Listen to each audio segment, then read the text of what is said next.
Assalamu alaikum, namaste, and good morning. I'd like to first of all thank you all to join us, and thank you to the senior leadership at Bursa Malaysia, at the Malacca Green Tech Corporation, as well as our customers and partners, 𝗙𝗪𝗧𝗏 and 𝗪𝗡𝗡𝗡, for having me here. I lead the technology consulting and technology advisory business at AWS based in Singapore. And today I would like to start by giving you an overview of what AWS or Amazon approach to sustainability is. Right. Earlier we heard that extreme weather events are already here. We probably all grew up learning that climate change is something that is going to happen in the future, in the next few years, but it's already here. It's affecting us. It's going to affect our children and future generations. So it's going to take a collective effort to address climate change. And I will start my presentation by giving you a quick overview of what is Amazon's approach to sustainability. In 2019, Amazon co-founded the Climate Pledge. It's a commitment by us as well as hundreds of other companies that joined us in taking this pledge. The commitment to reach the Paris Agreement goals 10 years early and become net zero by 2040. Right? And as I said, we have over 500 different companies who have taken this pledge together with us, and more continue to join us. What does this pledge really look like? It's basically three core things. One is reporting, regular reporting on what is our impact, the impact of our activities on the environment, as well as what is the impact of climate change on our business. Regular, transparent reporting is the foundation based on which we can take actions to become more sustainable, right? The second part is to become more sustainable, and that really focuses on efficiency.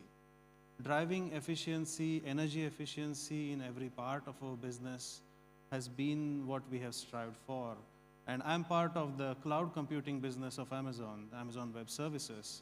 So I can tell you we have invested in innovation, for example, developing custom silicon chips processors that are 60% more energy efficient than general other chips available in the market. We have invested in technology around cooling for our data centers. In fact, just earlier this week at our global annual event, AWS reInvent, we announced for the first time the PUE, or power usage effectiveness, of AWS data centers. In 2023, the global PUE was 1.15. That is an industry-leading figure because third-party research shows that the average on-premise data centers PUE stands around 1.5 to 1.8. What that means is, if you are powering, let's say, IT infrastructure using 1 megawatt of electricity, then you are also spending 500 kilowatts on just the cooling required to keep that infrastructure running in the data centers. That is if your PUE is 1.5. With AWS being at 1.15, that means we are only spending 150 kilowatts as the overhead for cooling, right? So that's much more energy efficient. The third part of the Climate Pledge is to use credible offsets. So after driving efficiency, after using renewable energy, zero carbon energy into the systems, whatever is the remaining carbon footprint, that can be offset using credible offsets. Earlier this year, we published our 2023 sustainability report, and we are very proud to say that we were able to match 100% of our operational electricity use with renewable energy. We did this by becoming the largest purchaser of renewable energy globally, and we were able to drive this continuous innovation, continuous efficiency through innovation. And I will share a little bit more about what that innovation looks like. But I want to first address how do we collectively navigate the sustainability challenge, beginning with the mandatory climate disclosures that all of us will be subject to going forward, right? We have been monitoring across the world the developments in this space, and here is a sort of a scorecard of how different countries are trending. In particular, Malaysia, as well as many other countries, are aiming to become net zero by 2050. In particular, in Malaysia, there is also consideration for carbon taxation and an exchange platform for carbon credits, emissions trading platform. On top of that, most of the countries in the region as well as around the world are trending towards or have already adopted mandatory climate disclosures, especially for large listed companies, as well as in some cases large non-listed companies. And most of the governments are either adopting or will be adopting the ISSB standard, which is based off the TCFD standard. So you might have heard a lot of these acronyms: ISSB, TCFD, GRI. It's quite complicated, right? So I will spend just a few minutes to try and break it down. The TCFD stands for Task Force for Climate-Related Financial Disclosures, okay? And this was a task force that was put together to define a framework of how should we report, how should a company report, what information should they report. And they came up with this mental model of four core things. Everything, the foundation is metrics and measurement. So the data from the different parts of your business, you need to be able to collect that, process that, make it transparently visible within your company so that you can assess the risk of climate change to your business, as well as the risk of your activities, your business activities impacting climate change as well. And then the third layer is, so, okay, if we understand this is our, let's say, for example, carbon emissions, and climate change poses these risks to our business because of extreme weather events, as an example, then what is our strategy, right? What is your strategy to address those risks? And if there are opportunities, new opportunities that present as a result of these changes, what is your strategy to capture those opportunities? And finally, what's your governance model, right? So if we have this ambition to become a sustainable business, then how is your company going to drive that change through the organization? What does that governance structure look like? What is the oversight provided to the board of directors, and so on? So these four pillars are what's prescribed by TCFD, is part of the standards. Now, these are all the acronyms that you might have seen, right? And there were a lot of different working groups that were trying to define reporting standards, and it obviously became quite taxing for companies to comply with all these standards. Thankfully, all these things are being consolidated into a single global standard called ISSB, International Sustainability Standards Board, and they are defining by consolidating learnings from TCFD as well as others. There is yet another part to this called GRI, and this is where we have to understand a little bit about this concept of double materiality, right? So meaning, on one side, you are being your business might be impacted by climate change, by extreme weather events and other things related to that. So what is that impact and how are you going to address that? That is the basis, or that forms the financial disclosures as part of TCFD or ISSP. But your business activities might also be contributing to climate change, right? So what is that impact and what is your business going to do about it? That is part of the GRI standard. So it comes full circle, and the good news is that both the bodies are aligned to work together to drive consolidation of their efforts so that mandatory regulatory reporting doesn't become a burden on organizations, rather it becomes a driver for positive change, right? So if we look at the ISSB standard or TCFD standard, there are two parts to this. There is the S1, which is general disclosures on sustainability, which covers multiple domains like climate change, biodiversity, water usage, and whatnot. And then there is specifically one focusing on climate-related disclosures, climate change, carbon emissions. That is S2. And if you combine all these things, you're going to see in your report what you need to publish is this is how I'm measuring.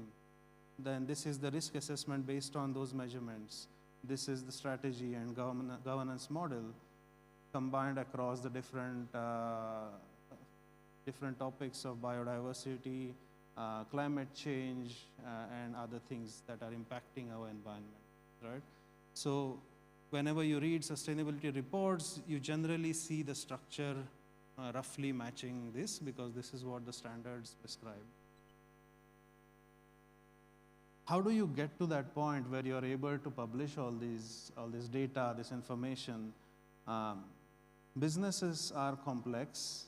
There is a lot of data that is locked up in silos, and we have seen a lot of companies manage collection of data and producing these reports manually with Excel or spreadsheets, and that is error prone, right? Manual work like this is intensive, resource intensive, and error prone.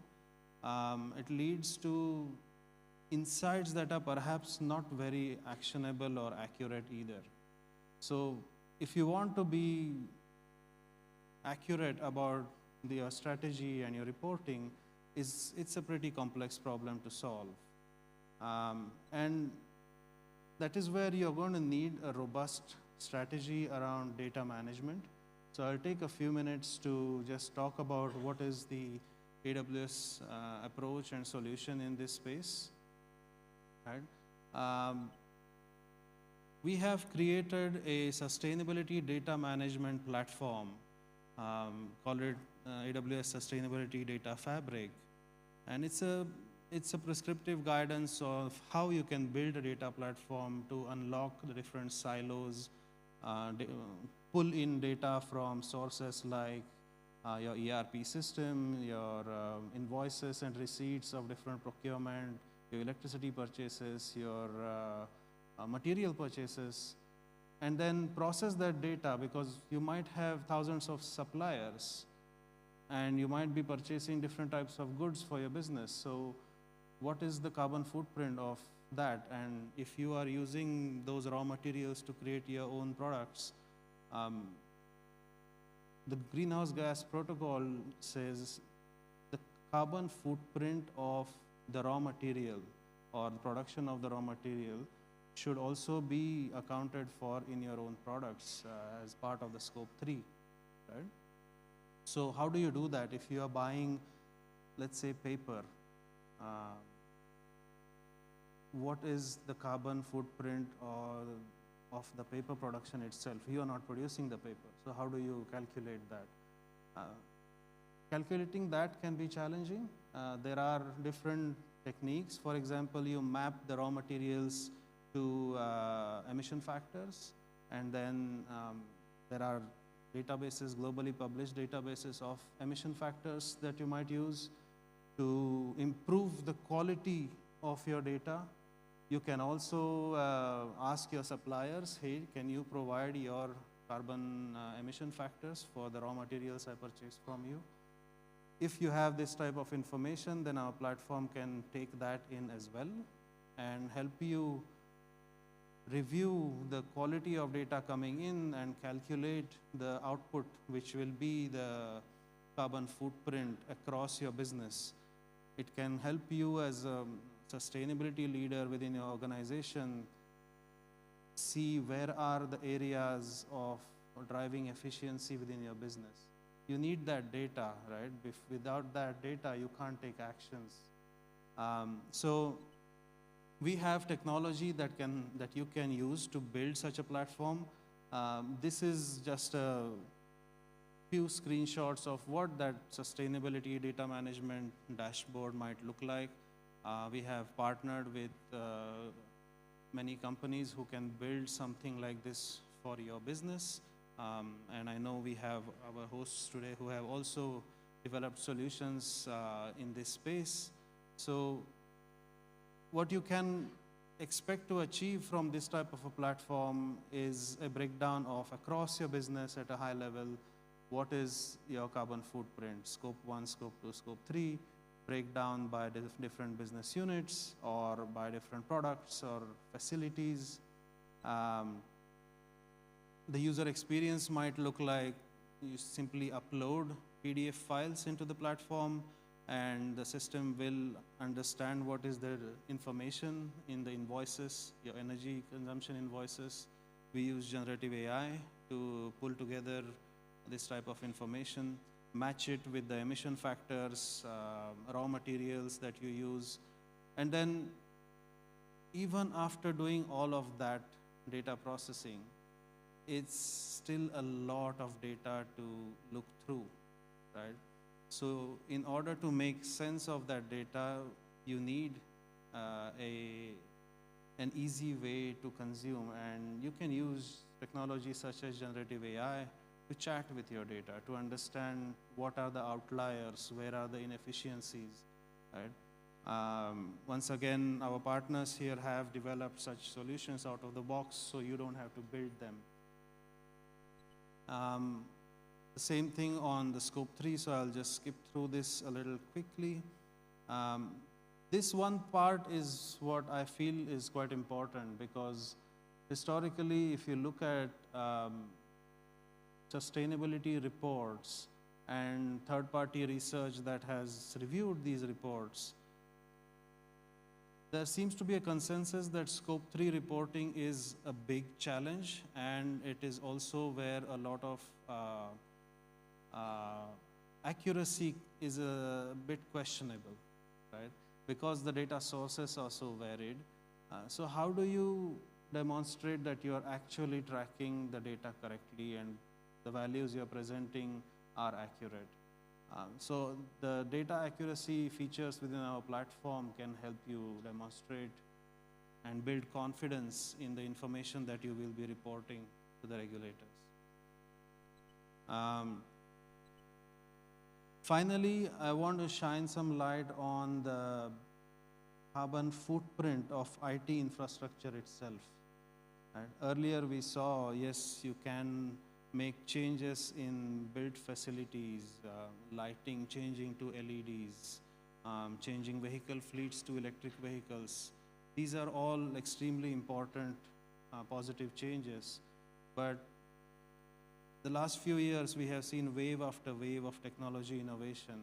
We had blockchain, cryptocurrency, now generative AI. And guess what? All this technology needs very power-hungry computing infrastructure. That means the carbon footprint of your IT infrastructure is also increasing. As a matter of fact, it is expected to reach over 5% of global emissions by next year. And if left unchecked, it could reach 14% by 2040. So it's very important that data center as a sector also invests in innovation to drive energy efficiency within that space. So at AWS, we have been doing that for the last several years. We have invested in creating custom hardware, custom silicon chips such as Graviton. If you probably have heard about, let's say, Intel processors, AMD processors, NVIDIA processors. We have created our own custom chips called Graviton, Inferentia, and Trainium to be more energy efficient for both general purpose business applications as well as AI and machine learning use cases.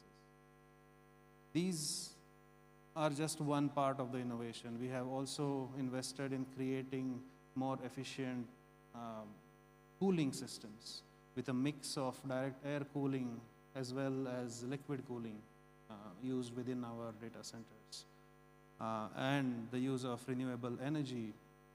And to top that off, we also provide consulting services to our customers with our architects sitting down with your technology teams to review what is your current carbon footprint and then where are the areas that you can optimize it in. Right? Because the good news though is when you optimize carbon emissions of IT infrastructure, usually it saves you money. That is the best part. You have double benefit. And so when we do cost optimization, we also do most often right sizing and modernization, which leads to carbon emission efficiency as well. So that is what I wanted to share today. If you think you are investing significantly in your technology platform, and if you are interested in learning what might be the carbon footprint of your IT estate, please don't hesitate to reach out to me or our team here. I'll be very happy to discuss further with you. Thank you very much.